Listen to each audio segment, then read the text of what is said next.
Si quelqu'un vous entretient aujourd'hui sur le fait qu'il est en train de se battre pour coaliser les candidatures dites de l'opposition, posez-lui une seule question. Pourquoi est-ce qu'il est candidat? Bonsoir à tous.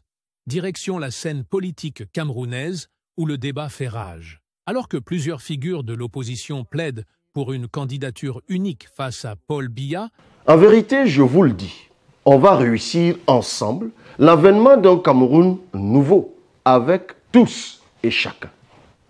Nous allons réussir ensemble, avec vous tous qui croyez en Tomaïno Damjoya, Bello Bouba, Joshua aussi, Issa Chiroma, Serge Espoir Matomba, Pierre Kwemo, Akeremouna, mais aussi avec les nouveaux visages de notre univers politique, Bouga Hakbe, Iram Iyodi, Ategi Seta Caxton, qui souhaitent sincèrement, à travers cette élection, conduire le Cameroun à la prospérité.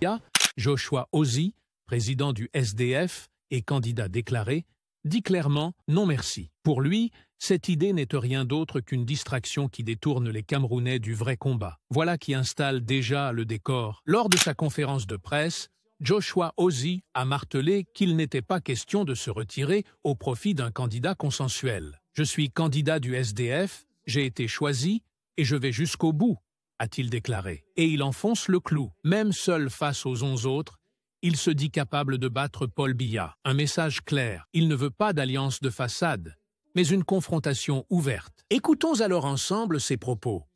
Sur la coalition de l'opposition, plusieurs en ont parlé. Je suis candidat à cette élection. Les 11 autres candidats sont candidats à cette élection. Ils ont déposé leur candidature dans les règles et ils sont passés à travers les filets du Conseil électoral et du Conseil constitutionnel. Et aujourd'hui, il y a 12 candidats. Il ne faudrait pas vraiment venir à la conférence de presse de Joshua aussi, candidat, pour venir avec une distraction. Et je sais que les officines du Palais d'Etoudi payent certains d'entre vous pour mettre ça en avant. C'est une distraction. C'est une distraction à plusieurs niveaux.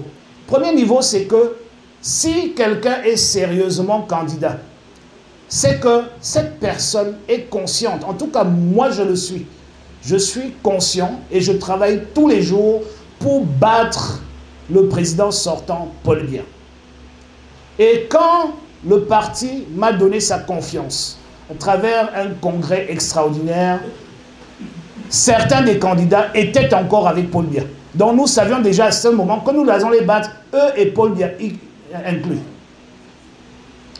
Deuxièmement, je me suis réjoui quand mes amis ivoiriens ont réussi à mobiliser les rues d'Abidjan. Je ne me suis pas réjoui parce qu'ils ont dû mobiliser les gens, non. Mais je me suis réjoui de ce que vous avez eu comme commentaire au Cameroun. Vous étiez émerveillés et fiers de cette démonstration de force pour demander qu'on augmente le nombre de candidats. Pour demander qu'on augmente le nombre de candidats de 4. Vous avez célébré. Certains d'entre vous ont même ouvert des bières ou des bouteilles de vin pour célébrer le fait que dans un pays frère et voisin, la population demande plus de candidats. Mais en même temps, ceux qui étaient en train de célébrer ce qui se passait en Côte d'Ivoire prenaient leur téléphone pour me demander « Alors, Président, l'histoire de la coalition, là, c'en est où ?» Il faut qu'on soit cohérent. Ne demandez pas seulement la cohérence aux hommes politiques. Vous-même, vous devez être des exemples de cohérence. Troisièmement, j'aimerais dire ceci. La démocratie, c'est de pouvoir donner, lors des élections, des choix et que les électeurs puissent faire des choix informés. Raison pour laquelle je suis devant vous aujourd'hui. Ce que tu fais, Joseph, et ce que d'autres font, c'est comme s'ils rentraient dans un restaurant et on vous donne une carte de menu ou un tableau où le menu est listé et vous vous énervez contre le servant ou la servante en disant « Mais qu'est-ce que c'est que ces histoires? Vous ne pouvez pas avoir un seul menu. » Non, on vous donne le choix. Franchement, On sent la détermination. Lui, c'est un peu comme ce joueur de football qui dit « Donnez-moi juste le ballon, même si je suis tout seul contre toute l'équipe adverse, je vais marquer. » Reste à savoir si la défense en face va le laisser passer. Sur les 11 candidats, il y en a qui ont comme programme politique la jeunesse, il y en a d'autres qui ont comme programme politique la tribu, il y en a d'autres qui ont comme programme politique un changement de système. Moi, je suis de ceux-là. Il y en a qui veulent tout simplement le trône, il y en a qui veulent la République, comme moi. C'est à vous de faire le choix. C'est à vous de faire le choix. C'est à personne d'autre de faire ce choix que vous, les électeurs. Et ce choix est non négociable. Vous n'avez pas la conscience ou la maturité politique nécessaire si vous demandez aux candidats de faire le choix pour vous. Et finalement, j'aimerais dire, ou avant mon point final là-dessus, j'aimerais dire que le fait que deux candidats se mettent ensemble, qui sont des candidats déclarés, ne donne pas arithmétiquement le double du score à la fin. Si quelqu'un vote pour Joshua aussi parce que c'est le candidat de la rupture, celui qui veut le changement systémique, et demain, je vais me mettre avec un candidat qui veut juste le trône et s'en fout du système, qui veut juste remplacer M. Biya pour perdurer dans le même système, ceux qui votaient pour moi parce qu'ils espéraient que ce changement de système arrivera à travers ma personne, ne vont pas voter pour moi si je me mets derrière quelqu'un qui ne présente aucune garantie de vouloir changer le système. Et d'ailleurs, ça va dans le sens inverse aussi. Si quelqu'un soutient un candidat parce qu'il assume le fait qu'il veut le trône et non la République, et qu'il veut juste devenir un autre Paul Biya pour reverser les dividendes à ceux qui sont proches de lui, si les gens sont avec lui parce qu'ils attendent ces dividendes, ils ne vont jamais venir vers moi qui demande un changement de système, qui demande plus de rigueur, qui demande de la transparence, etc. Donc vous comprenez que vous êtes dans la distraction. Que les 12 candidats présentent leur projet de société, leur programme politique, et qu'on débat là-dessus.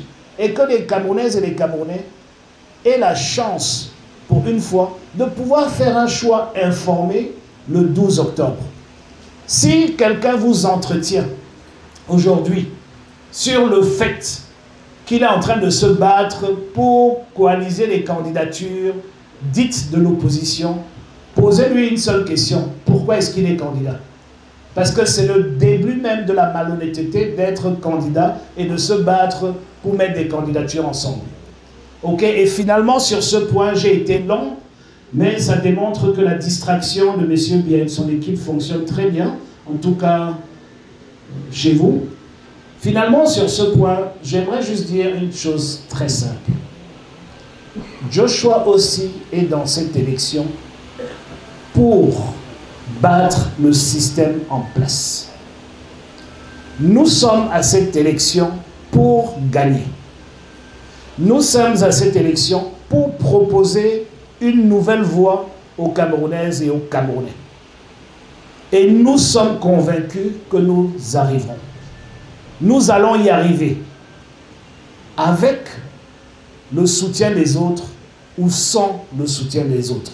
À ce jour, la candidature de Joshua aussi du SDF porte le soutien du CALAMO, du Cameroun Labour Movement, qui est quand même, c'est 11, c'est ça?